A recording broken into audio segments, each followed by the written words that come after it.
Hola, me llamo María y aquí estoy para seguir compartiendo el libro de Dejar ir, el camino de la liberación del doctor David Hawkins.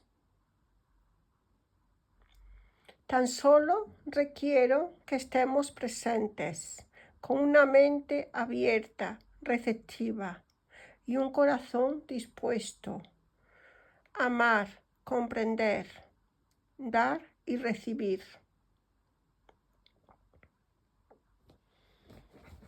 Pues hoy ya estamos en el capítulo 5, que se trata de el miedo. Antes de comenzar, te voy a pedir que busques un lugar tranquilo, libre de ruidos, de distracciones, donde puedas aquietar tu mente, relajar tu cuerpo, escuchar y escucharte, sin ningún tipo de temor.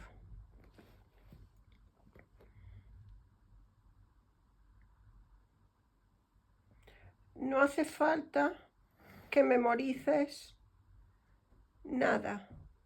Simplemente suelta, agradece, bendice y confía. Aprecia todo lo que ya es, aquí y ahora. Mantente en fe, descansa en Dios, pues Dios va contigo donde quiera que vayas. No hay nada que temer.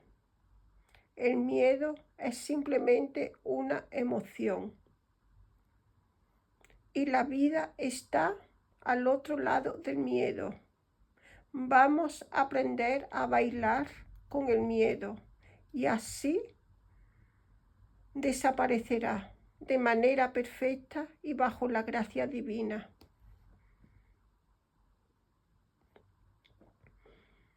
Comencemos orando a Dios, nuestro Padre, para santificar este capítulo y nuestras vidas el día de hoy y siempre, con el Salmo 27-28, que es una oración escuchada. Es un salmo de David. A ti, Yahvé, clamo, roca mía, no te muestres sordo conmigo, no sea que si tú me desoyes, me asemeje yo a los que bajan al sepulcro. Escucha la voz de mi súplica, cuando clamo a ti, mientras levanto mis manos hacia el interior de tu santuario. No me quites de en medio con los impíos y los obradores de iniquidad, que hablan paz a su prójimo y maquinan el mal en su corazón. Retribúyeles conforme a sus obras y a la malicia de sus maquinaciones. Págales según su conducta, dales su merecido. Porque no paran mientes en los hechos de Yahvé, nuestro Dios, ni en las obras de sus manos. Destrúyalos él y no los restablezca. Bendito sea Yahvé, porque oyó la voz de mi súplica. Yahvé es mi fortaleza y mi escudo.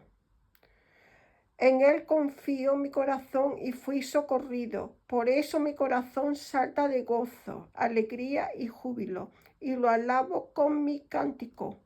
Yahvé es la fuerza de su pueblo y el alcázar de salvación para su ungido. Salva a tu pueblo y bendice a tu heredad.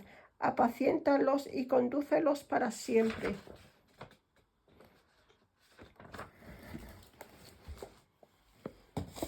Aquí, ahora y siempre, por y para siempre. Gracias, gracias, gracias. En el nombre del Padre, del Hijo y del Espíritu Santo. Amén. Comencemos en este estado de quietud y de entrega. Capítulo 5 del libro Dejar ir el camino de la liberación del Dr. David Hawkins. El miedo. Todos estamos familiarizados con las múltiples caras del miedo. Hemos sentido flotar libremente la ansiedad y el pánico. El miedo nos ha paralizado y ha congelado con las palpitaciones y la aprensión que la acompañan. Las preocupaciones son miedos crónicos. La paranoia es su manifestación extrema. En las formas más leves de miedo simplemente nos sentimos incómodos. En las más graves nos volvemos asustadizos, cautelosos, tensos, tímidos, inexpresivos, supersticiosos, desconfiados, inseguros, temerosos y suspicaces. Nos sentimos bloqueados, a la defensiva, atrapados, amenazados, culpables y llenos de pánico escénico. Podemos tener miedo al dolor y al sufrimiento,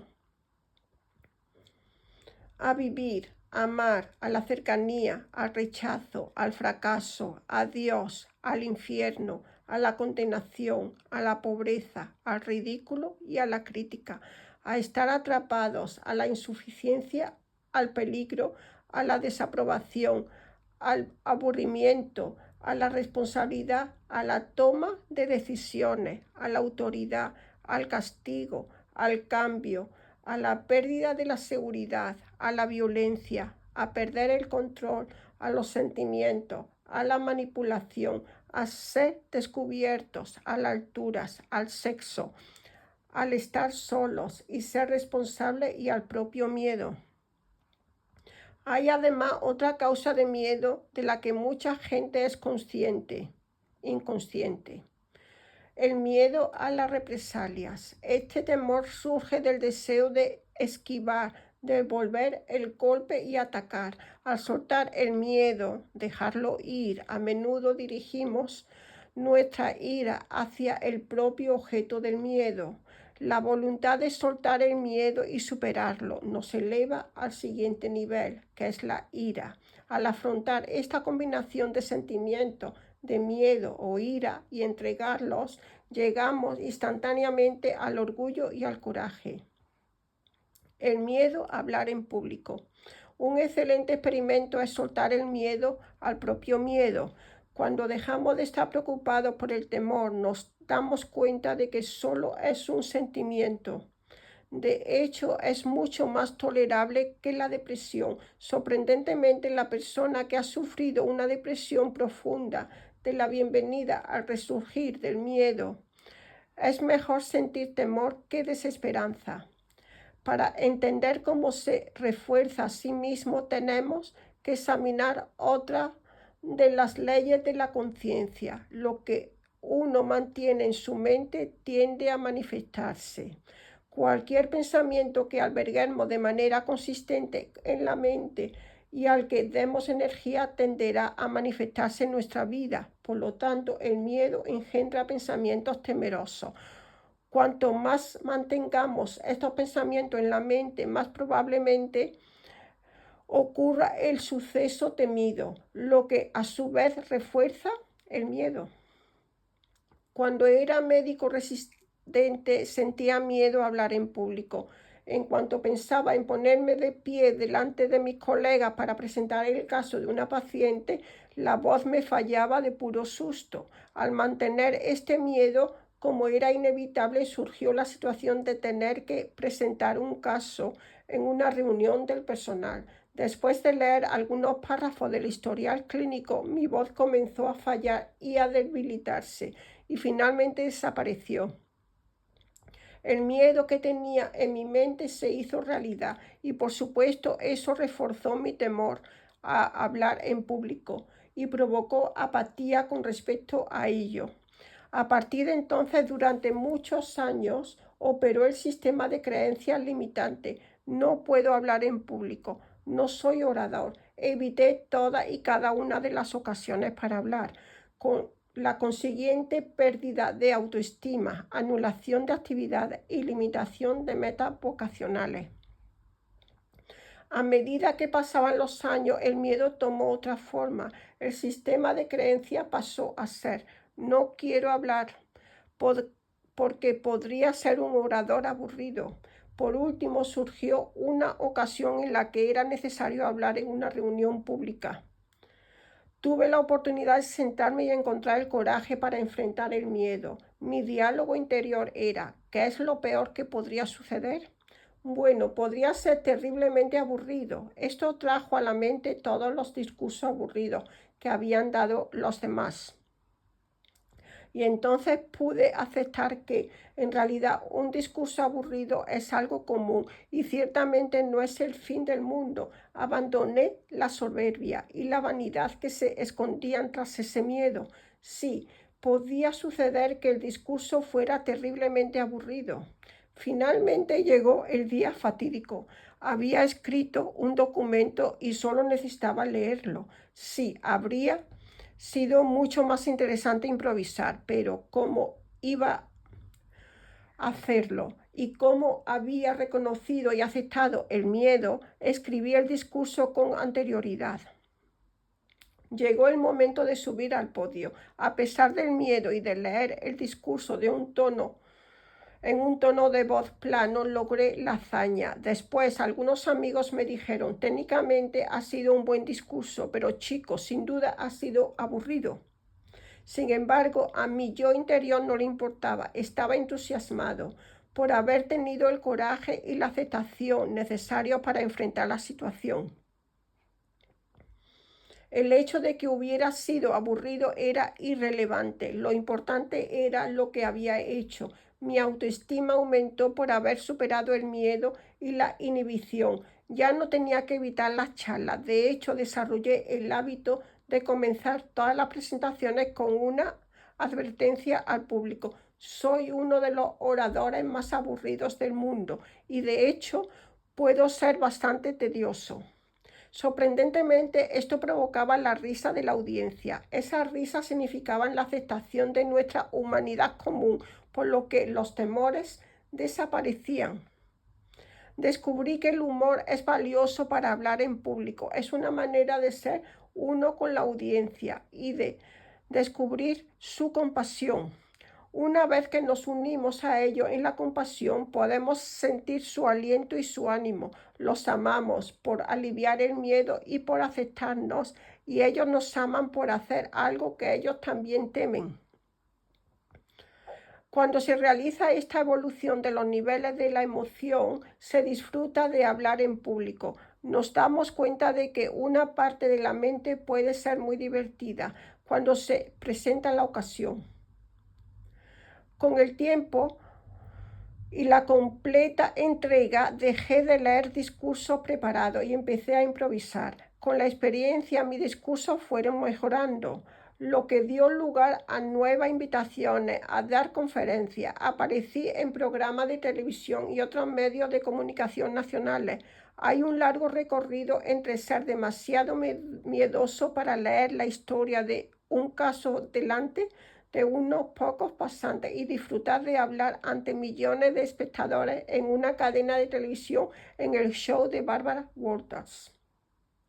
Todos conseguimos grandes beneficios al liberarnos de la inhibición y alcanzar el éxito, puesto que el proceso de aprendizaje se vierte automáticamente en muchas otras áreas de nuestra vida. Nos volvemos más capaces, más libres y felices, y con ello sentimos paz mental. El efecto curativo del amor. El miedo es tan pandémico en nuestra sociedad que gobierna el mundo. También era la emoción predominante entre los miles de pacientes que traté a lo largo de décadas de prácticas clínicas. Es tan extenso y toma tanta forma que no hay suficientes páginas en este libro para enumerar todas sus variedades. El miedo se relaciona con nuestra supervivencia, por lo que la mente le concede un trato especial. Para la mayoría, el miedo es tan omnipresente que la vida constituye un gigantesco conjunto de dispositivos de compensación para conquistarlo. Pero ni siquiera esto es suficiente, por lo que los medios nos presentan una y otra vez situaciones de temor, de miedo, como en la noticia de esta mañana. Un grupo terrorista amenaza con envenenar nuestro suministro de alimentos. Este tipo de titulares es constante, como si quisieran dar a la mente más oportunidades para dominar la más temida de todas las emociones. Como dice la letra de una canción, estamos atrapados entre el miedo a vivir y el miedo a morir. Cuando todos los dispositivos compensatorios de la mente fallan y el miedo se invierte en la conciencia con ataques de ansiedad o fobia evidente, etiquetamos a la persona diciendo que padece una neurosis de ansiedad. Cabe destacar que el Valium es uno de los fármacos más vendidos en Occidente.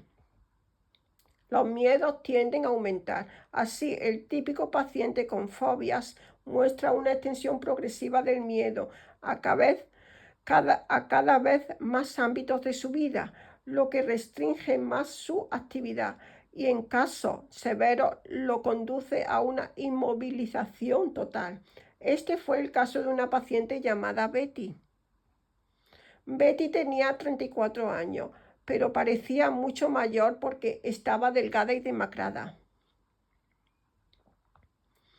Entró en la consulta completamente cargada de bolsas de papel, en las que había más de 56 preparaciones diferentes de tiendas naturistas, vitaminas, suplementos nutricionales y comida especial.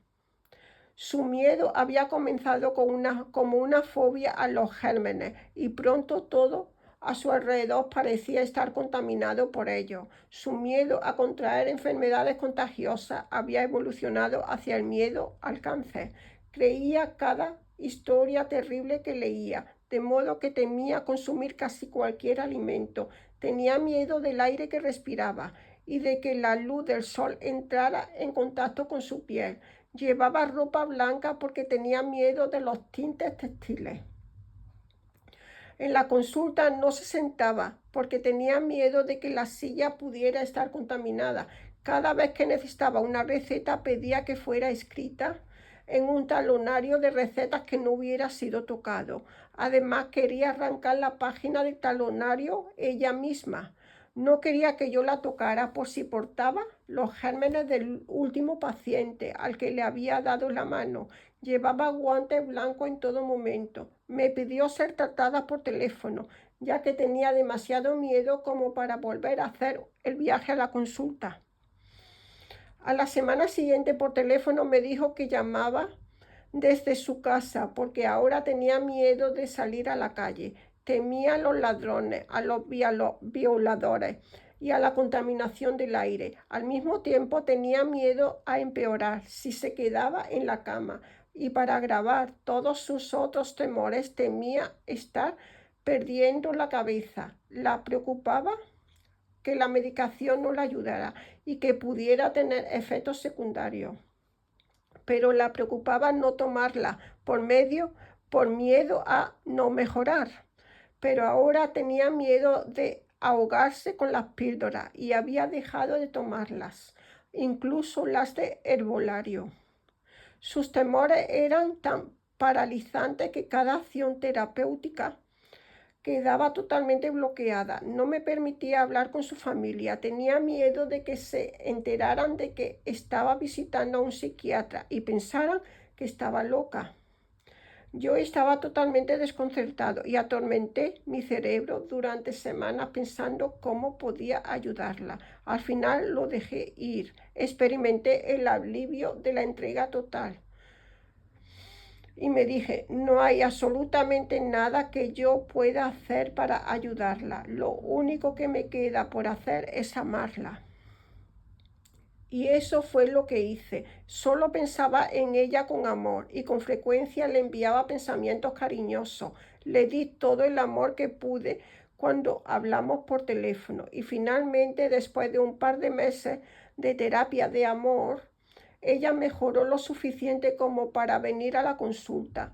A medida que pasaba el tiempo, mejoró y sus miedos e inhibiciones comenzaron a disminuir. aunque nunca tuvo ninguna comprensión. Le daba demasiado miedo a hablar de cuestiones psicológicas. Decía así que durante los meses y años de tratamiento lo único que hice fue amarla. Este caso ilustra un concepto que hemos presentado en el capítulo sobre la apatía. Una vibración más elevada como la del amor tiene un efecto curativo sobre la vibración más baja, que en el caso de esta paciente era el miedo. Este amor es un mecanismo de reafirmación. Muy a menudo podemos calmar los temores de otra persona con nuestra mera presencia física y mediante la energía cariñosa que le proyectamos y con la que la envolvemos. No es lo que decimos, sino nuestra presencia lo que tiene el efecto curativo. Repito, no es lo que decimos, sino nuestra presencia lo que tiene el efecto curativo. He aquí otra de las leyes de la conciencia. El amor cura el miedo. Este es el tema central de una serie de libros escritos por el psiquiatra Jerry Jampolsky. Como amar es liberarse del miedo. Fue también la base para la sanación en el Centro de Curación por las Actitudes de Manhasset, Long Island, del que fui cofundador y consejero médico. La curación de las actitudes aborda la interacción entre pacientes con enfermedades muy graves o mortales, y el proceso de curación consiste en soltar el miedo y reemplazarlo por el amor.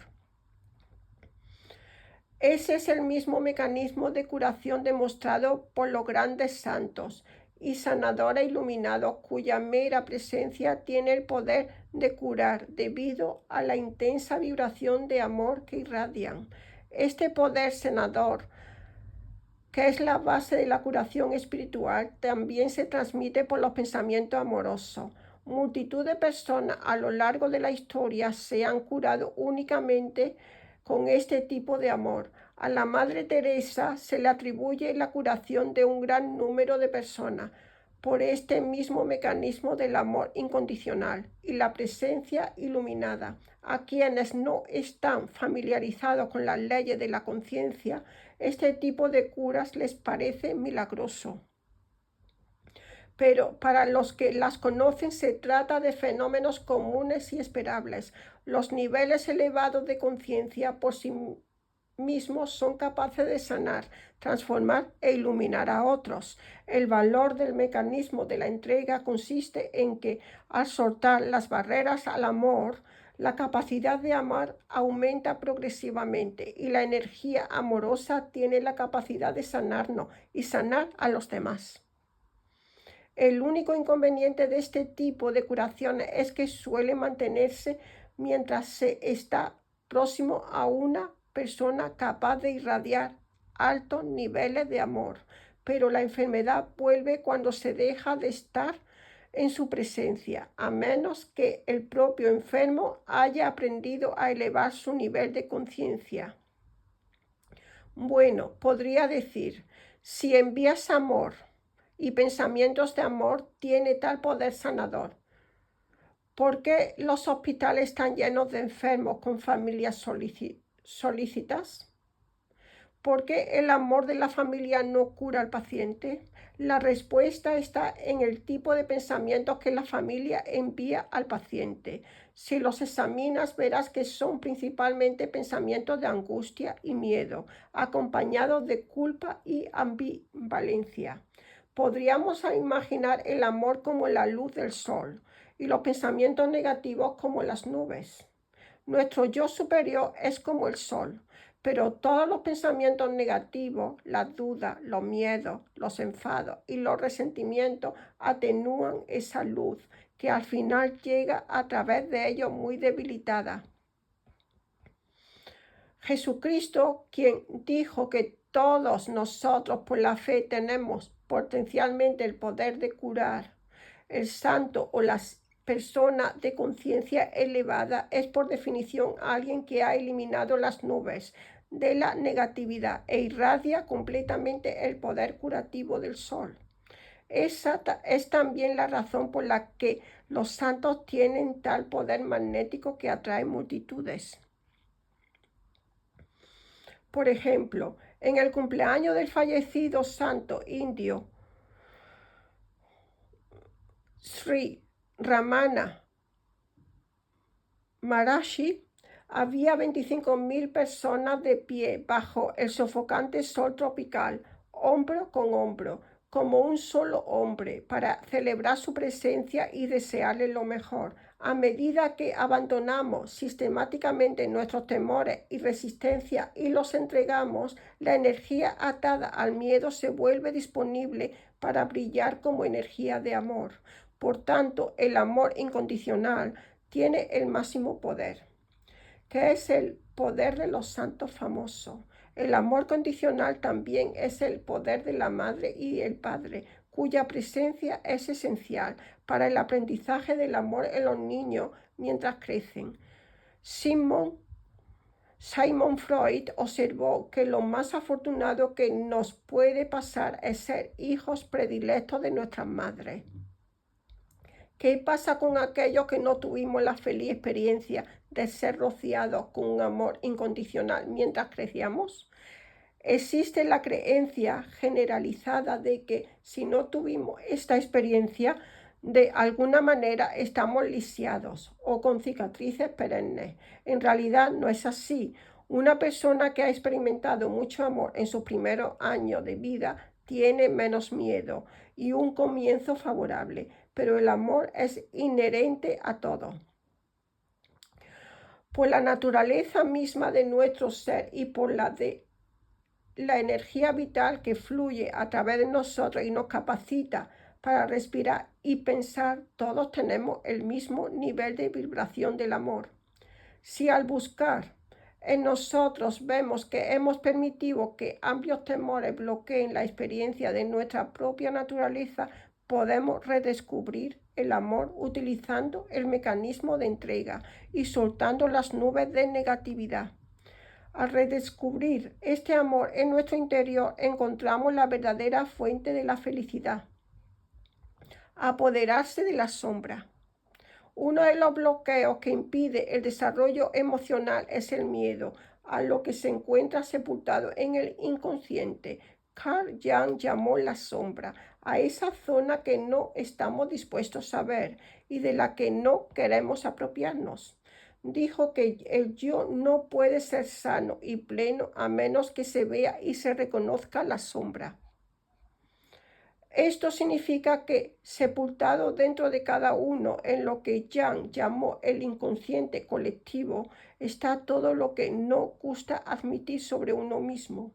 El humano medio, dijo, prefiere proyectar su sombra sobre el mundo, condenarla y verla como el mal, pensando que su problema es combatir el mal en el mundo.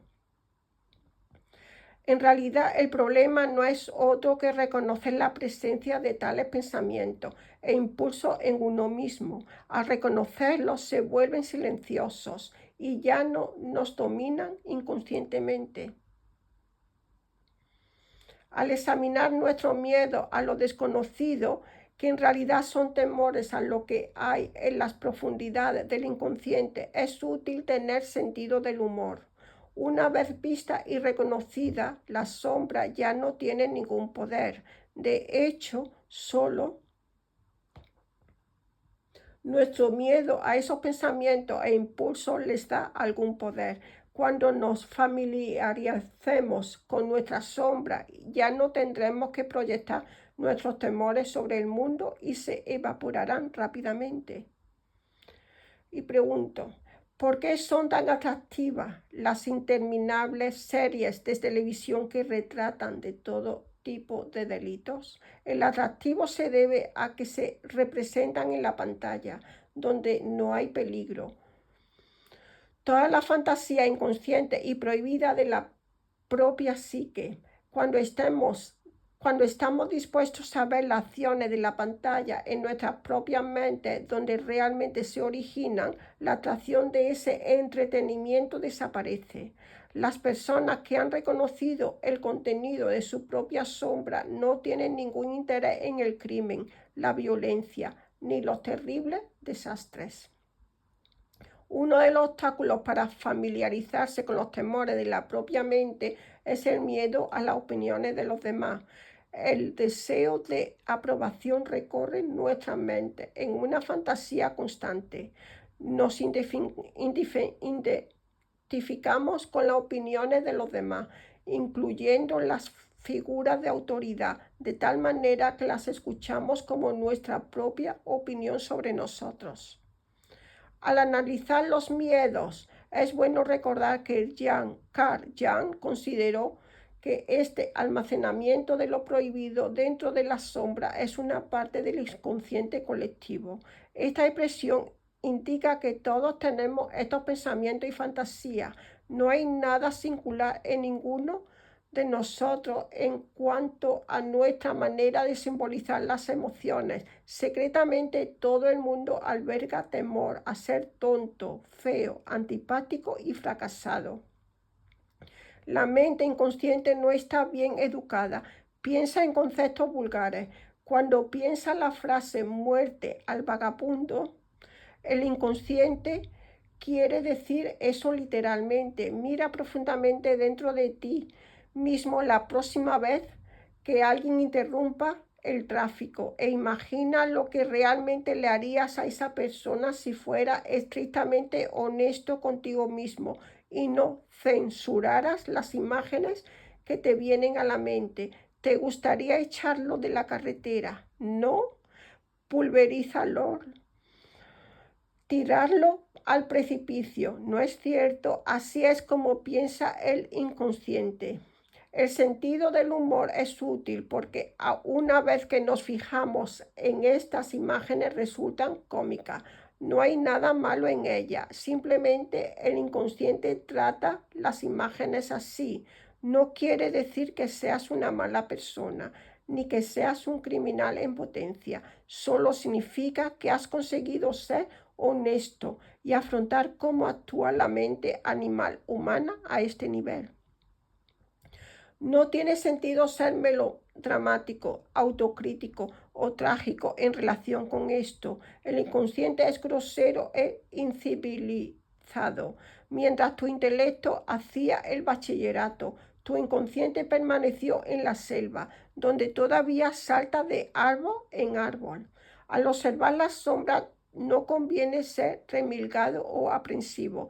Tampoco es momento de tomarlas literalmente, porque los símbolos del inconsciente son solo esos símbolos y son primitivos por naturaleza. Si los trabajamos conscientemente, pueden fortalecernos en lugar de inhibirnos.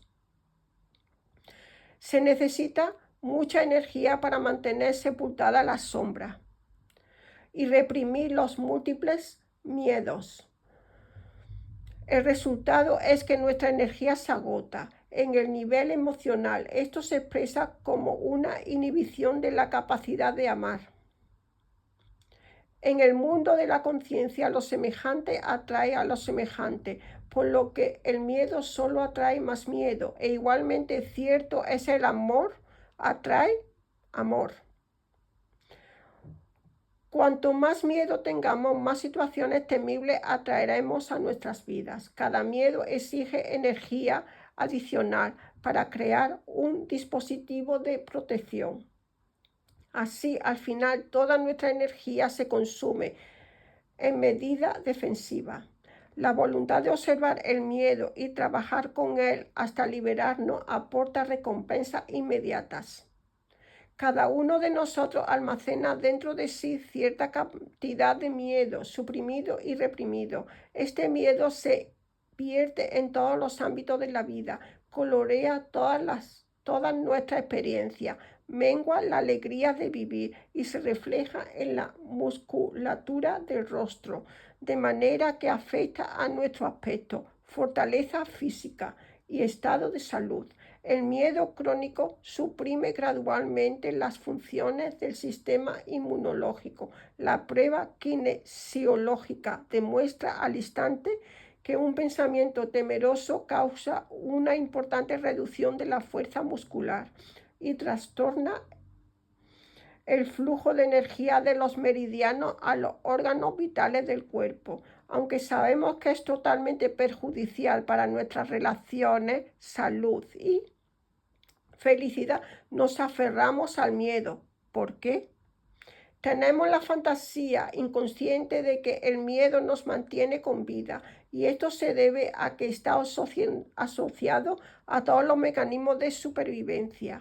Tenemos la idea de que si abandonáramos el miedo, nuestro principal mecanismo de defensa, seríamos vulnerables. En realidad ocurre justamente lo contrario. El miedo nos ciega a los peligros reales de la vida. De hecho, el miedo propio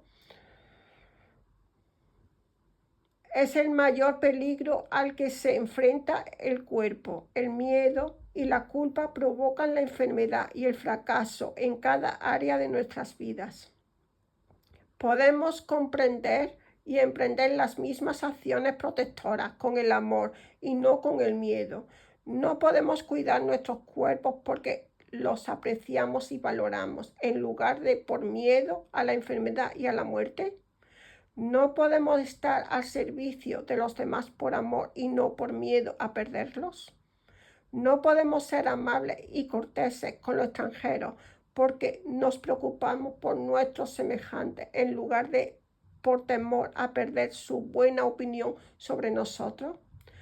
No podemos hacer un buen trabajo porque nos preocupamos por nuestro rendimiento y por nuestros compañeros.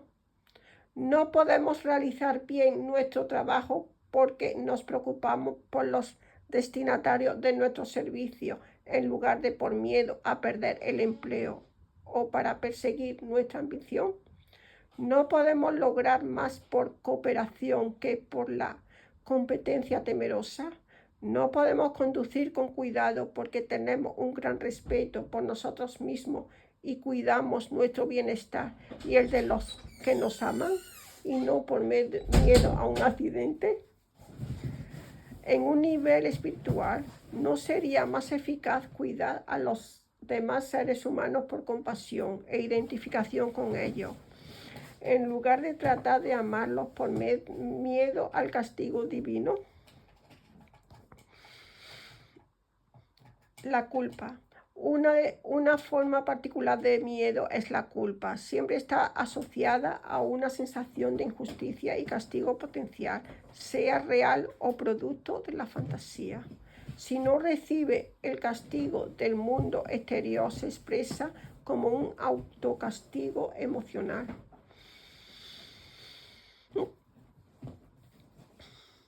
La culpa acompaña a todas las emociones negativas. Así, donde hay miedo, hay culpa. Si tienes un pensamiento culpable y cuentas con alguien para probar tu fortaleza muscular, verás que el músculo se debilita al instante. Tu hemisferio cerebral se desincroniza y todos tus meridianos energéticos se desequilibran. La naturaleza, por tanto, dice que la culpa es destructiva. Si la culpa es tan destructiva, ¿por qué se le dedican tantas alabanzas? ¿Por qué los supuestos expertos la consideran beneficiosa? Por ejemplo, un psiquiatra escribió un artículo en el que decía: la culpa es buena para ti, en referencia a lo que él llama la culpa apropiada. Echemos un vistazo a todo lo que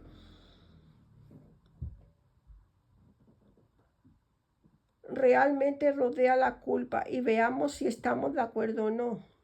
Al cruzar la calle miras a ambos lados para ver si se acerca algún coche. ¿Cómo llegaste a esto? Cuando era un niño te dijeron que era malo cruzar la calle. Vemos que la culpa sustituye el sentido de la realidad en una mente sin desarrollar como la de un niño. Se trata de un comportamiento aprendido que supuestamente tiene un valor práctico: impedir un error mayor o la repetición de uno anterior. El 99% de la culpa no tiene nada que ver con la realidad. De hecho, las personas más piadosas, mansas y sencillas a menudo están llenas de culpa. En realidad, la culpa es autocondena y negación del propio valor como ser humano. La culpa es tan frecuente como el miedo. Hagamos lo que hagamos, nos sentimos culpables. Una parte de nuestra mente dice que deberíamos estar haciendo otra cosa o que deberíamos estar haciéndolo mejor. Deberíamos obtener una mejor puntuación cuando jugamos al golf. Deberíamos leer un libro en lugar de ver la televisión. Deberíamos hacer mejor el amor, cocinar mejor, correr más rápido, crecer más, ser más fuertes, más inteligentes, más educados. Entre el miedo a la vida y el miedo a la muerte está la culpa del momento. Tratamos de escapar de la culpa volviéndola inconsciente mediante la supresión, la represión, proyectándola en los demás y escapando.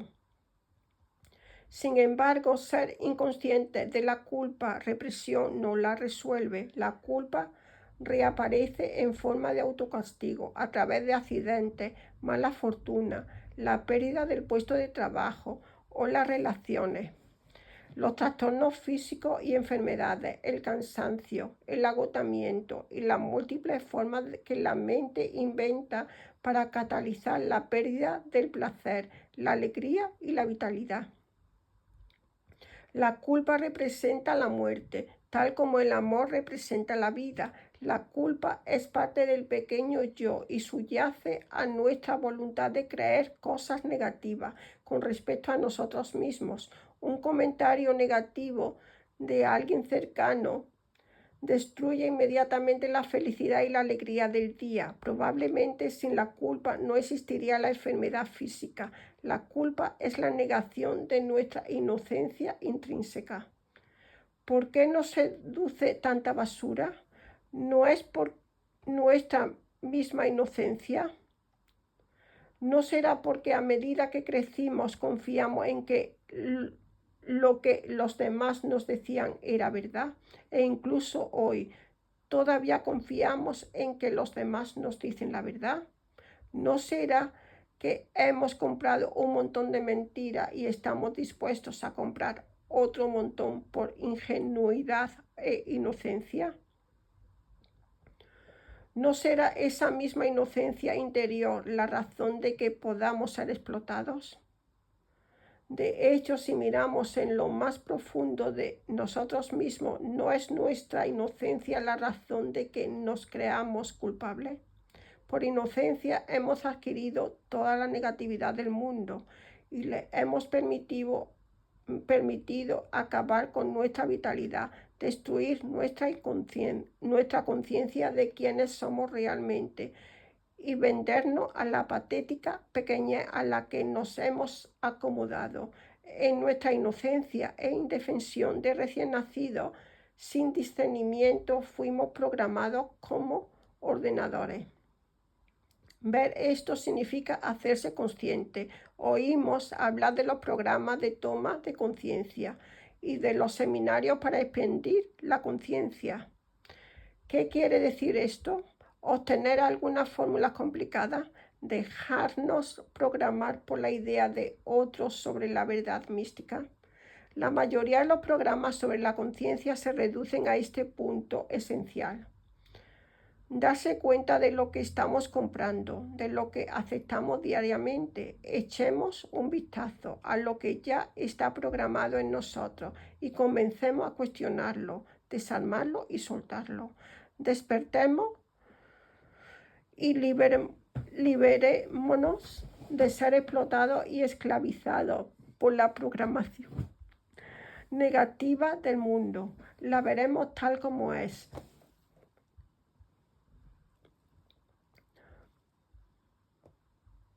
Un intento por parte de otros mismos de controlarnos, explotarnos, sacarnos dinero y conseguir nuestros servicios, energía o lealtad, y de captar nuestra mente. Los mecanismos por los que esto sucede han quedado bellamente ejemplificados en la película Tron. en la que la función del control central era esclavizar mediante la programación progresiva. Cuando entendemos la verdad de cómo ocurre la programación, veremos que somos el ordenador puro y en blanco. Somos el espacio inocente en el que se produce la programación.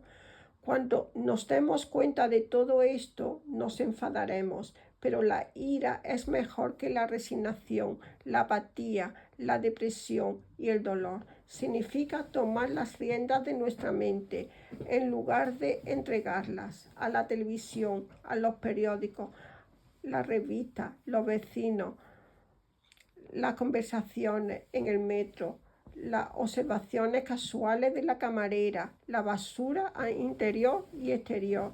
Cuando descubramos de nuestros blancos de memoria están llenos de basura. Cuando descubramos que nuestros bancos de memoria están llenos de basura, tendremos mucho menos miedo. Disfrutaremos de empezar a dejar que los sentimientos surjan. Los veremos como son, limpiaremos toda la basura y la dejaremos ir. Una vez que miramos profundamente dentro de nosotros mismos y encontramos esa inocencia innata, dejamos de odiarnos, de condenarnos y de suscribirnos a la condena de los demás y a sus sutiles intentos de negar nuestro valor como seres humanos. Es hora de retomar nuestro poder y dejar de darlo a cualquier estafador que suscite nuestros temores para sacarnos un poco de dinero suelto de bolsillo o esclavizarnos para su causa y vivir de nuestra energía. Entonces será fácil alejarse de todo ese miedo porque tendremos el poder de elegir. Tememos que el viaje del descubrimiento interior nos lleve a una verdad terrible, horrible. Al programar nuestra mente, esta es una de las barreras que el mundo ha establecido para impedir la búsqueda de la verdad. Hay una cosa de la que el mundo no quiere que nos enteremos y es la verdad acerca de nosotros mismos. ¿Por qué? Porque entonces seremos libres. Ya no podremos ser controlados, manipulados, explotados, agotados, esclavizados, encarcelados, vilipendiados o desprovistos de nuestro poder. Por lo tanto, el viaje interior de descubrimiento está envuelto en un aura de misterio y premoniciones.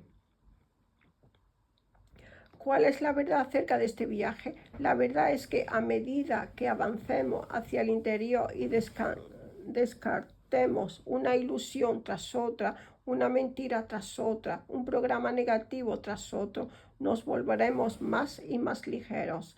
La conciencia de la presencia del amor se hará cada vez más fuerte. Viviremos la vida con un esfuerzo cada vez menor.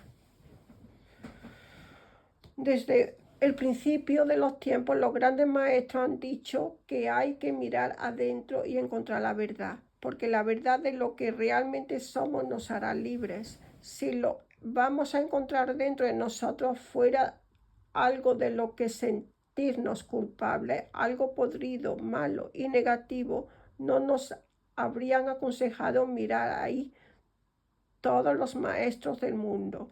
Por el contrario, nos habrían dicho que lo evitáramos a toda costa. Descubriremos que todas las cosas que el mundo llama el mal están en la superficie, en la capa superior, externa y delgada. Debajo de esos errores hay malentendido. No estamos podridos, solo somos ignorantes. A medida que soltamos el miedo culpable y la energía que lo acompaña, las enfermedades físicas y los síntomas comienzan a desaparecer. La capacidad de amarnos regresa en forma de un progresivo aumento de la autoestima y con ella viene la capacidad de amar a los demás.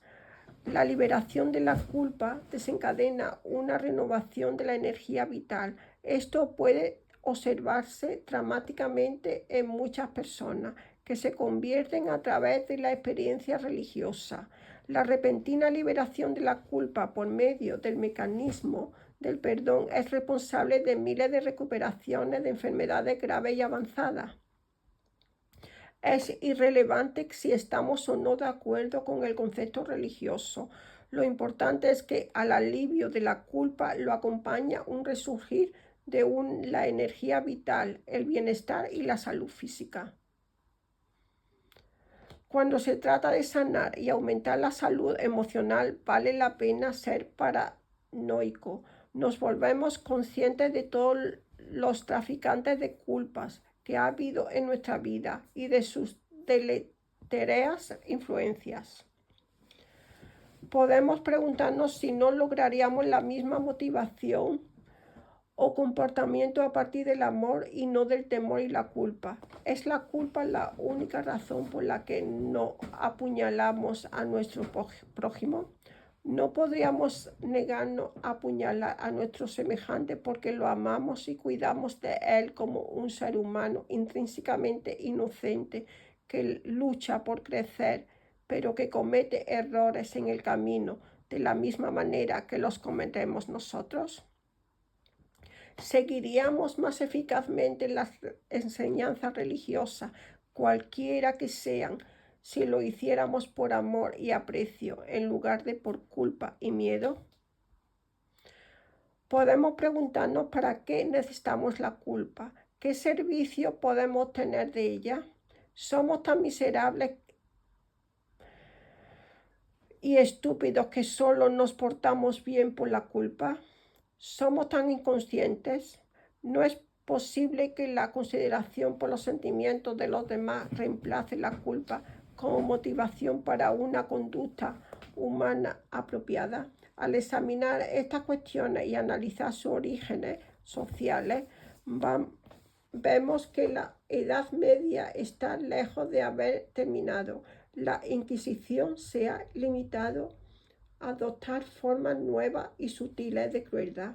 Hemos adquirido sin saberlo un sistema de negatividad que actualmente recorre el planeta, hacer el mal y hacer culpable. Es una forma de crueldad. Hemos permitido que los demás nos programen con métodos de autotortura y como respuesta hemos reaccionado invitando a otros a torturarse.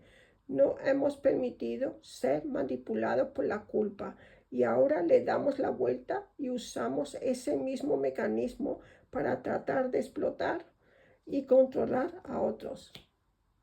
No nos hemos permitido experimentar la realidad de nuestro verdadero ser y estamos resentidos con aquellos que sí lo han hecho.